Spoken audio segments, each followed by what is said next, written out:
Alright, Barak Yahweh, Barak Yahushai, Barak Yahweh, Barak Yahushai, Barak Yahweh, Barak Yahweh, Ba'Hashem Yahushai, Ba'Hashem, Rakal Kodash.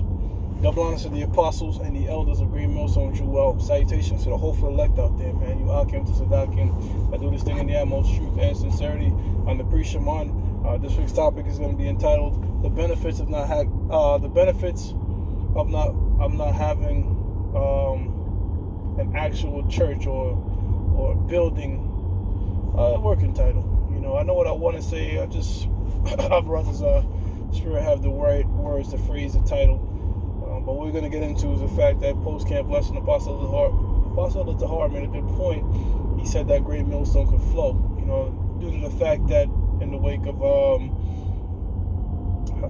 situation in Jersey City, they might come down hard on us, which they didn't. You know what I'm saying? And they didn't come down hard on us this week at camp or nothing like that. It wasn't high tension. I mean, one brother was ordered to move his camp to a different location, but that's the exact point.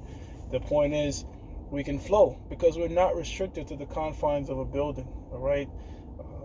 Acts 7:48 tells us that the Most High dwelleth not in temples made with hands. Anyways, the scripture says the earth is his footstool. So there's no real thing we could do to create and contain as glorious and splendid as the temple was that Solomon built. Ultimately, that was destroyed by the Babylonian Empire.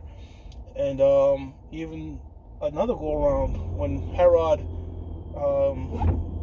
created this massive, beautiful temple, going up stories up, and to the point that the apostles brought it to our Lord, like, look how marvelous and glorious this temple is. And I wish I didn't make a big fuss about it. He said it's going to be brought to naught.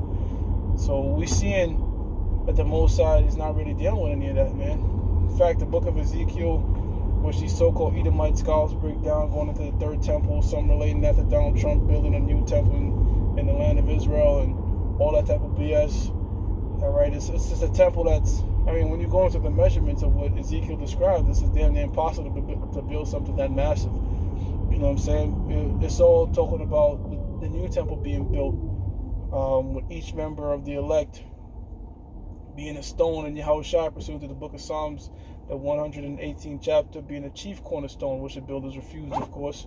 All right, that's going to make up this temple. So we're, you know, that's that massive temple that's being built is the elect. You know what I'm saying? And going back to the topic at hand, the beautiful thing about this temple, which the temple dwells in you. All right, the knowledge. The knowledge is the seed of the kingdom of heaven, and it starts within us. All right, and that once that knowledge is in you, man, nobody can take that from you. Esau can't do shit. He can't destroy it. You know what I'm saying? He can't destroy it. It's been planted into the minds of the world, and it's going to stick into the mind of the elect. You can't take it away from them. Even in death, the works are going to follow them. You know what I'm saying? So this truth, man, is something you can't take away. Now, the confines of a buildings corrode. You know what I'm saying? You got to maintain them. You're situated to one spot. You know, plus you're putting all your eggs in one basket. You know what I'm saying? You're gathering up your whole congregation in one little spot. They could roll on you. It's easier to create a scenario for you, as opposed to where we could be.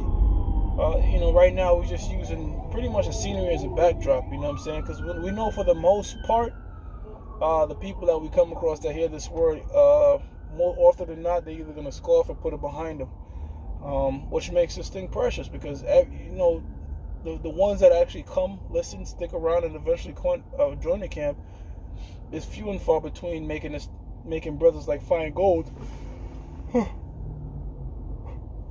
And even in doing that, there's no guarantee they're going to stay till the end. So you see that there's a filtration process, man, and we're still going to be filtered and sifted in the days to come, you know.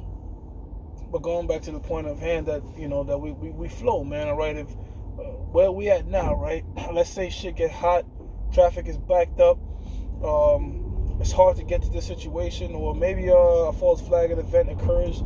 I think there was a shooting on 34th and shit got hot one time. But it was military or some type of accident. We'll just go somewhere else. You know what I'm saying? And the word of the Lord could be still, that vibration of the word of the Lord could still go out there. Now, if you have your congregation huddled up in one particular location, trains could affect the situation.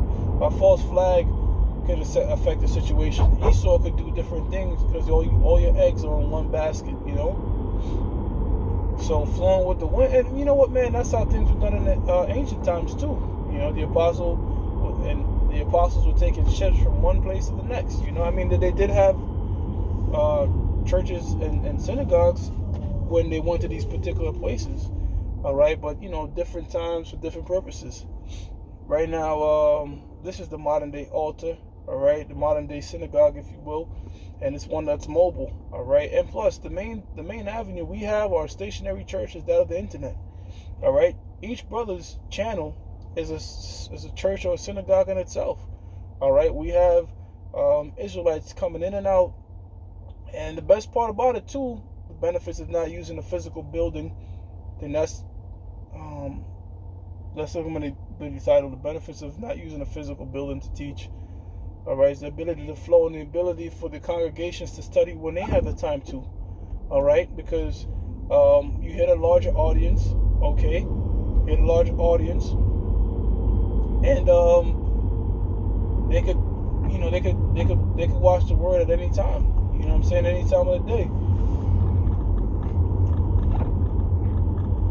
And the apostles were really the first to go heavy with pushing this thing on the internet, because you know they'll admit the fact that you got other Israelite groups out there putting up videos, but it wasn't as at this velocity. It wasn't at this rate. You know, it wasn't at the capacity where hour-long lessons, 2-hour, 3-hour long lessons going into all these different things, which shows the sincerity of wanting this knowledge to go out, as opposed to, I use Nate for example, Nathaniel of the IUIC, when he was on the streets and highways and byways. I believe the apostles go into the fact that he was selling the breakdowns, only having 10-minute, the most 10 minutes, you know, little 5-minute clips, like almost like a snapshot. And then the apostles came with a feature-length film. And of course, you know, a majority of brothers flocked to it, and it spawned different camps all throughout the world, which is all prophecy anyways, okay? And this was all done without a building, you know, and they had buildings in the past. In fact, you know, we always speak about One West and Madison. I wish I had a job that was really close to the old school, what they call the old school. But I had a job that was positioned close to One West, and where the current IUJ comfy shit is at today. You know, there's a building over there, and yeah, but that building, you know, you're paying at least to Esau. That's another thing too. You're paying shit to Esau to maintain it, you know. And if you want to get any tax exemption, you got to get a 501c3. And once you do that, there's no way. There's just no way you could have a 501c3 and be a man of the Lord, because it expressly tells you there's certain things you have to omit to have that 501c3, in terms of you can't teach it. And in the book of Revelations, it tells us expressly, you know, if you add or take away from this book, the Most High shall, you know, take away your ass, take away your life, take you out of the book of life, man, or add on to you the plagues. The same thing is uttered in the book of Proverbs and the book of Deuteronomy. All right, you're not supposed to be tampering with this word, because this word is perfect, it's perfection. You tamper it, now it becomes imperfect, right? With a 501c3 chart, if that's what happens. So if you want your building, you want your church, and you want your this and your that, you know, that's a fool's errand. You don't want to do that, man. All right, you want the ability to flow.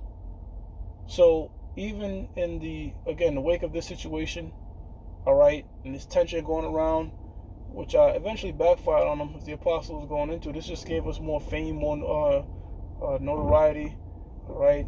And any press is good press. Good or bad is press, you know what I'm saying? You're still helping further the word out there, all right? Even though you're trying to use a side to demonize us, okay? We can just flow and move around, man, all right? We, you know, wax on, wax off. You know, be like water. You know, these types of things. You know? Hey, you know, too, in the event of gridlock, some type of stuff, well, you know what? There's elders in each of the boroughs. You know? There's elders in each of the boroughs where you could just set up, the apostles have us set up in different boroughs. I'm talking about like a crazy situation. Alright? Well, we don't want to risk being out there because of some super heightened false flag scenario, you know? Or we just not preach on, not just go out on that day, but go on another day when the situation dies down. So there's all these different alternatives you could do that that a building would restrict us from doing, man. All right. So that's the benefits of not having a building, and it's also scriptural.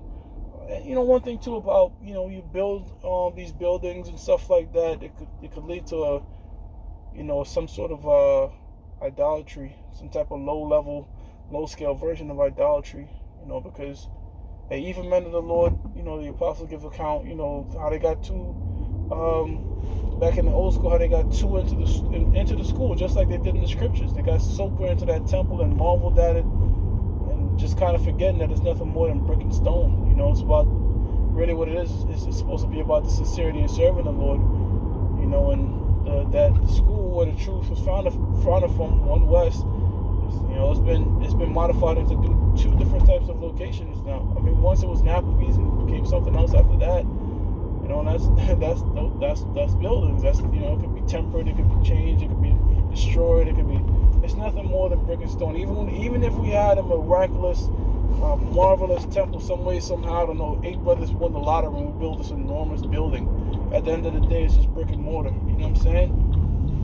What's more important is this incorruptible truth, and that's what we have, and that's what we deal with. And that's what we go out there and spread at no price. You know, we're giving the book of Isaiah, come buy, you know, without price. You know, and this thing that we're calling for, of course, is just for the men, right? Book of Revelations, the 21st chapter, and the 4th verse, I believe, the tabernacle of the Most High is with men. All right. There's no, you know, there's no BS where we have women and children come together and no, you know what I'm saying? This is not the time for any of that right now. You know, the time is to be serious and sustain these prophecies. And women and kids, man, you don't bring your wife and kids with you if you were to go to war, right? You know, if Esau's military, you know, when he sends people to war, you know, or let's use the ancient world, because in this society you got women going to war, which is complete madness. But let's say use the ancient world scenario, you know, a man was sent to war, he didn't say, yo, can I bring my wife and kids? You'd be looked at as a fucking idiot, you know, they wouldn't even take it serious.